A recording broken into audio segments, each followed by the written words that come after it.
사랑하는 성도님들, 오늘 하루도 수고 많으셨습니다. 긴 하루를 마치고 집에 돌아와 소파에 앉아 계시는 지금 어떤 마음이 드십니까? 혹시 오늘 하루 동안 많은 일들로 인해 마음이 무거우시지는 않습니까? 직장에서의 스트레스, 가정에서의 걱정거리, 건강에 대한 염려, 자녀들 문제 또는 경제적인 부담감이 여러분의 마음을 짓누르고 있지는 않습니까? 그런 경험 정말 많이 있으시죠? 하루를 마무리하면서 이런 생각이 드실 겁니다. 내일은 또 어떤 일이 기다리고 있을까? 이 문제들이 언제쯤 해결될까? 나는 과연 잘 해낼 수 있을까 하는 염려와 걱정들 말입니다. 그런데 사랑하는 성도님들, 오늘 저는 여러분께 특별한 선물을 준비했습니다. 하루를 마무리하면서 들어야 할 하나님의 위안의 말씀 10가지를 나누어 드리려고 합니다. 이 말씀들을 통해 여러분의 지친 마음이 새로운 힘을 얻고 내일을 향한 소망이 다시 샘솟기를 간절히 소망합니다. 첫 번째로, 하나님께서는 우리에게 평안을 주시는 분이라는 사실입니다. 요한복음 14장 27절에서 예수님께서는 이렇게 말씀하셨습니다. 평안을 너희에게 끼치노니 곧 나의 평안을 너희에게 주노라. 내가 너희에게 주는 것은 세상이 주는 것과 같지 아니하니라. 너희는 마음에 근심하지도 말고 두려워하지도 말라. 이 말씀이 얼마나 놀라운 약속인지 아십니까? 예수님께서 주시는 평안은 세상이 주는 평안과는 전혀 다릅니다. 세상이 주는 평안은 조건부입니다. 모든 일이 잘 풀려야 하고 건강해야 하고 경제적으로 안정되어야 하고 가정이 화목해야만 누릴 수 있는 평안입니다. 하지만 예수님이 주시는 평안은 환경과 상관없이 우리 마음 깊은 곳에서 흘러나오는 평안입니다. 폭풍이 몰아쳐도 어려움이 닥쳐도 미래가 불확실해도 우리 마음 깊은 곳에는 하나님이 함께 하신다는 확신에서 오는 평안이 있는 것입니다. 지금 이 시간 하루의 모든 수고와 걱정을 주님께 맡기십시오. 그리고 예수님이 약속하신 그 평안을 받으시기 바랍니다. 두 번째로, 하나님은 우리의 피곤함을 아시고 쉼을 주시는 분입니다. 마태복음 11장 28절에서 예수님은 이렇게 초청하십니다. 수고하고 무거운 짐 진 자들아 다 내게로 오라. 내가 너희를 쉬게 하리라. 이 말씀을 들을 때마다 제 마음이 뜨거워집니다. 예수님께서는 우리가 수고하고 있다는 사실을 아십니다. 우리가 무거운 짐을 지고 있다는 것을 아십니다. 그리고 그런 우리를 향해 다 내게로 오라고 부르고 계십니다. 이 초청 속에는 얼마나 큰 사랑이 담겨 있습니까? 우리가 완벽할 때 오라고 하지 않으십니다. 우리가 모든 문제를 해결하고 나서 오라고 하지 않으십니다. 지금 이대로 수고하고 무거운 짐을 진 채로 오라고 하십니다. 그리고 약속하십니다. 내가 너희를 쉬게 하리라. 이 쉼은 단순히 몸의 휴식만을 의미하지 않습니다. 영혼의 쉼, 마음의 쉼을 말씀하시는 것입니다. 오늘 밤 여러분의 모든 짐을 예수님께 맡기시기 바랍니다. 그리고 그분이 주시는 참된 쉼을 경험하시기 바랍니다. 세 번째로, 하나님은 우리와 함께 하시는 임마누엘의 하나님이십니다. 이사야 41장 10절에서 하나님은 이렇게 약속하십니다. 두려워하지 말라. 내가 너와 함께 함이라. 놀라지 말라. 나는 내 하나님이 됨이라. 내가 너를 굳세게 하리라. 참으로 너를 도와주리라. 참으로 나의 의로운 오른손으로 너를 붙들리라. 이 말씀 속에는 4가지 놀라운 약속이 담겨 있습니다. 첫째, 내가 너와 함께 한다. 둘째, 내가 너를 굳세게 하겠다. 셋째, 내가 너를 도와주겠다. 넷째, 내가 너를 붙들어 주겠다. 사랑하는 성도님들, 이보다 더 확실한 위로가 어디 있겠습니까? 전능하신 하나님께서 우리와 함께 하신다고 약속하셨습니다. 우리가 연약할 때 굳세게 해주시고 우리가 힘들 때 도와주시고 우리가 넘어질 때 붙들어 주시겠다고 약속하셨습니다. 혹시 지금 외롭다고 느끼고 계십니까? 아무도 나를 이해해 주지 않는다고 생각하고 계십니까? 그렇지 않습니다. 하나님께서 바로 여러분 곁에 계십니다. 지금 이 순간에도 여러분을 사랑의 눈으로 바라보고 계시고 여러분의 마음을 위로하려고 기다리고 계십니다. 네 번째로, 하나님은 우리의 눈물을 보시고 위로해 주시는 분입니다. 시편 56편 8절에서 다윗은 이렇게 고백합니다. 나의 유리함을 주께서 계수하셨으니 나의 눈물을 주의 병에 담으소서. 이것이 주의 책에 있지 아니하니까. 이 말씀이 얼마나 감동적입니까? 하나님께서는 우리의 눈물을 하나하나 세어보고 계십니다. 우리의 눈물을 병에 담아두고 계십니다. 우리의 아픔과 슬픔을 책에 기록하고 계십니다. 이것은 하나님께서 우리의 고통에 무관심하지 않으시다는 뜻입니다. 우리가 눈물을 흘릴 때 하나님의 마음도 함께 아파하십니다. 우리가 슬퍼할 때 하나님께서도 우리와 함께 슬퍼하십니다. 요한복음 11장에서 나사로의 죽음 앞에서 예수님께서 눈물을 흘리신 것처럼 우리 주님은 우리의 아픔을 함께 느끼시는 분입니다. 혹시 오늘 마음 아픈 일이 있으셨습니까? 혹시 혼자서 조용히 눈물을 흘리셨습니까? 그 눈물을 하나님께서 다 보고 계십니다. 그리고 여러분을 위로하려고 하십니다. 요한계시록 21장 4절에서 약속하신 대로 하나님께서 모든 눈물을 닦아주실 그날이 반드시 올 것입니다. 다섯 번째로 하나님은 우리에게 새 힘을 주시는 분입니다. 이사야 40장 31절에서 이렇게 약속하고 계십니다. 오직 여호와를 앙망하는 자는 새 힘을 얻으리니 독수리가 날개치며 올라감 같을 것이요 다른 박질하여도 곤피하지 아니하며 걸어가도 피곤하지 아니하리로다. 이 말씀은 절망적인 상황에서 주어진 약속입니다. 바벨론 포로로 잡혀간 이스라엘 백성들에게 주신 말씀입니다. 그들은 모든 희망을 잃어버린 상태였습니다.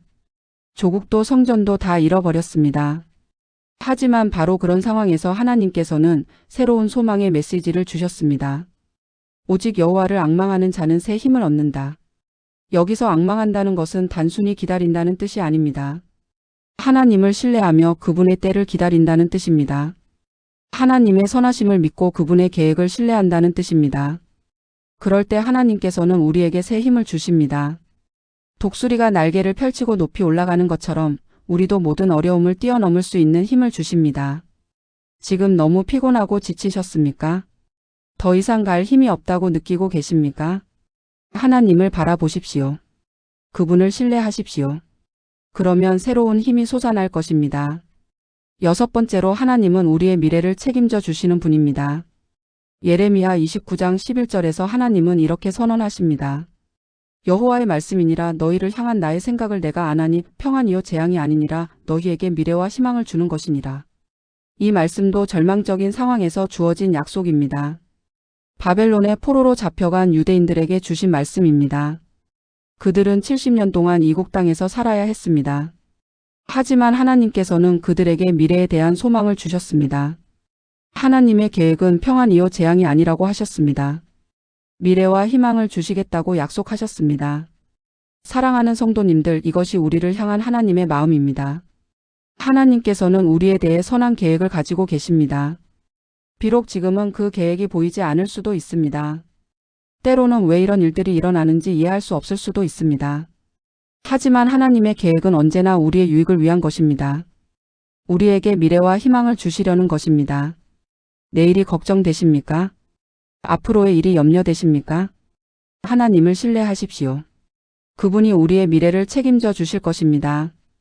일곱 번째로 하나님은 우리를 향해 한결같은 사랑을 보여주시는 분입니다. 예레미야 31장 3절에서 하나님은 이렇게 말씀하십니다. 여호와께서 옛적에 이스라엘에게 나타나사 내가 무궁한 사랑으로 너를 사랑하는 고로 인자함으로 너를 인도하였다 하시니라. 무궁한 사랑이라는 표현이 히브리어로는 아바트 올람입니다. 영원한 사랑, 끝없는 사랑이라는 뜻입니다.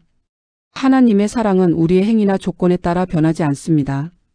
우리가 잘할 때만 사랑하시는 것이 아닙니다.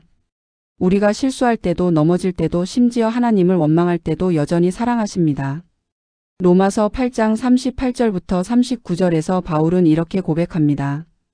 내가 확신하노니 사망이나 생명이나 천사들이나 권세자들이나 현재 일이나 장래 일이나 능력이나 높음이나 깊음이나 다른 어떤 피조물이라도 우리를 우리 주 그리스도 예수 안에 있는 하나님의 사랑에서 끊을 수 없으리라. 이보다 더 확실한 사랑의 보장이 어디 있겠습니까? 어떤 것도 하나님의 사랑에서 우리를 끊을 수 없습니다. 혹시 자신이 하나님의 사랑을 받을 자격이 없다고 생각하고 계십니까? 너무 많은 실수를 해서 하나님이 실망하셨을 것이라고 생각하고 계십니까? 그렇지 않습니다. 하나님의 사랑은 우리의 자격이나 행위와 상관없이 주어지는 은혜의 사랑입니다. 오늘 밤 하나님의 무궁한 사랑 안에서 안식하시기 바랍니다. 여덟 번째로 하나님은 우리의 기도를 들으시고 응답해 주시는 분입니다. 시편 65편 2절에서 시편 기자는 이렇게 고백합니다. 기도를 들으시는 주여 모든 육체가 주께 나아오리이다. 그리고 예레미야 33장 3절에서 하나님은 이렇게 약속하십니다. 너는 내게 부르짖으라 내가 내게 응답하겠고 내가 알지 못하는 크고 은밀한 일을 내게 보이리라. 사랑하는 성도님들, 우리에게는 기도라는 특권이 있습니다. 언제든지 하나님의 보좌 앞에 나아가서 우리의 마음을 털어놓을 수 있습니다. 하나님께서는 우리의 기도를 들으십니다. 그리고 가장 좋은 방법으로 가장 좋은 때에 응답해 주십니다. 때로는 우리가 원하는 대로 응답해 주시지 않을 수도 있습니다. 하지만 하나님의 응답은 언제나 우리의 유익을 위한 것입니다. 우리가 알지 못하는 크고 은밀한 일들을 보여주시겠다고 약속하셨습니다. 오늘 하루 동안 쌓였던 모든 걱정과 염려를 하나님께 기도로 아뢰십시오. 그분께서 들으시고 응답해 주실 것입니다. 9번째로 하나님은 우리에게 지혜와 명철을 주시는 분입니다. 야고보서 1장 5절에서 이렇게 약속하고 계십니다. 너희 중에 누구든지 지혜가 부족하거든 모든 사람에게 호의 주시고 꾸짖지 아니하시는 하나님께 구하라 그리하면 주시리라. 우리는 살아가면서 수많은 선택의 순간들을 만납니다. 어떤 결정을 내려야 할지 모르는 때가 있습니다. 어떤 길로 가야 할지 확신이 서지 않는 때가 있습니다. 그럴 때 하나님께서는 지혜를 구하라고 하십니다. 그리고 후히 주시고 꾸짖지 않으시겠다고 약속하십니다. 잠언 3장 5절부터 6절에서도 이렇게 말씀하십니다. 너는 마음을 다하여 여호와를 신뢰하고 내 명철을 의지하지 말라. 너는 범사에 그를 인정하라. 그리하면 내 길을 지도하시리라. 하나님을 신뢰하고 모든 일에서 하나님을 인정할 때 하나님께서 우리의 길을 지도해 주신다고 약속하셨습니다. 지금 어려운 결정을 앞두고 계십니까? 어떤 길을 선택해야 할지 모르겠습니까? 하나님께 지혜를 구하십시오.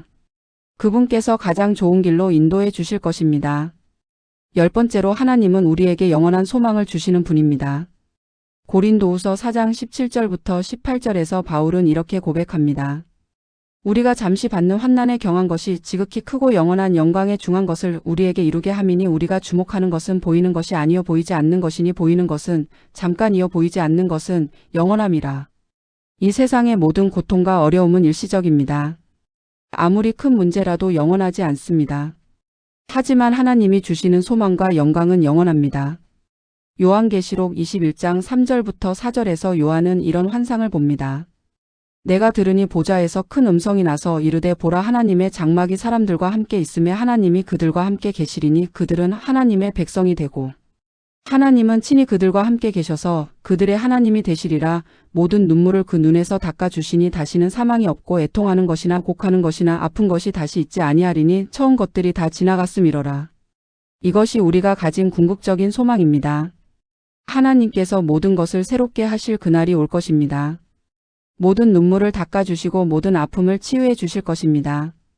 지금은 비록 어려운 가운데 있을지라도 이 영원한 소망을 바라보며 오늘 하루를 마무리하시기 바랍니다.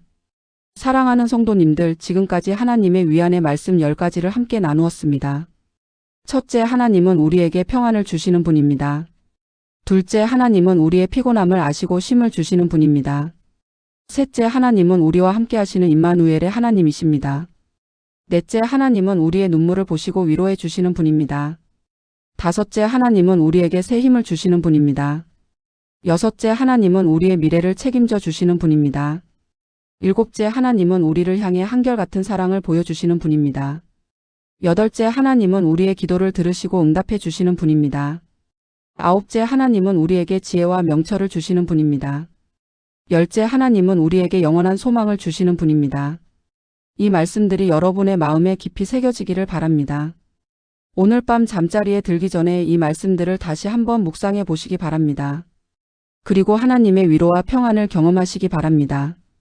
혹시 이 말씀을 통해 위로를 받으셨다면 좋아요 버튼을 눌러주시고 댓글로 여러분의 감사의 마음을 나누어 주시기 바랍니다. 또한 이 말씀이 필요한 다른 분들이 계시다면 공유해 주시면 감사하겠습니다. 내일도 여러분과 함께 하나님의 말씀을 나누기를 기대합니다. 오늘 하루도 수고하신 모든 분들 위해 하나님의 평안과 위로가 함께 하시기를 축복합니다. 주님의 이름으로 축복합니다. 안녕히 주무세요.